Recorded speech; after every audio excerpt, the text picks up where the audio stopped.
वेद सार ब्रह्म ज्ञान श्रीमुख उत्पन्न माता होइछ धन्य रजिले तुम ज्ञान अनेक होइब पुण्य परमाशिष दान सार्थक हेब जीवन भजी भजी हरि नाम भजी भजी हरि नाम जाऊ ए पुराण हे गीता माता तुम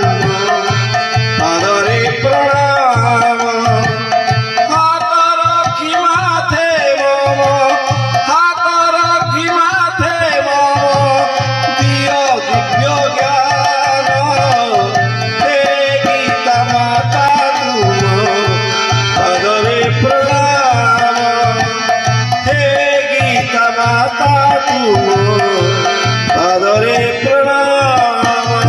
ज्ञान गवेषणा गृह सान्देविल आवाहक हिसाब से ये प्राय 17 वर्ष है गीता कार्यक्रम चली वर्ष गीतार ओडिया अनुवाद करा जो सनातन धर्म रे गीता होची सबुठारु श्रेष्ठ ग्रंथ।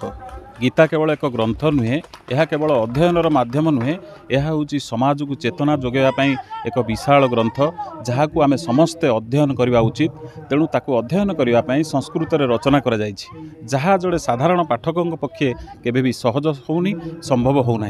तेणु ताकू सहज एवं सुलभ करने आम अंचल जी होउछन्ति सबुठारु बड़ पंडित एवं गीता अनुवादक श्रीजुक्त प्रदीप्त कुमार मिश्र एक महत उद्यम करी एक गीता को सरल भाव में ओडिया अनुवाद करछन्ति। आज होची तार उन्मोचन उत्सव।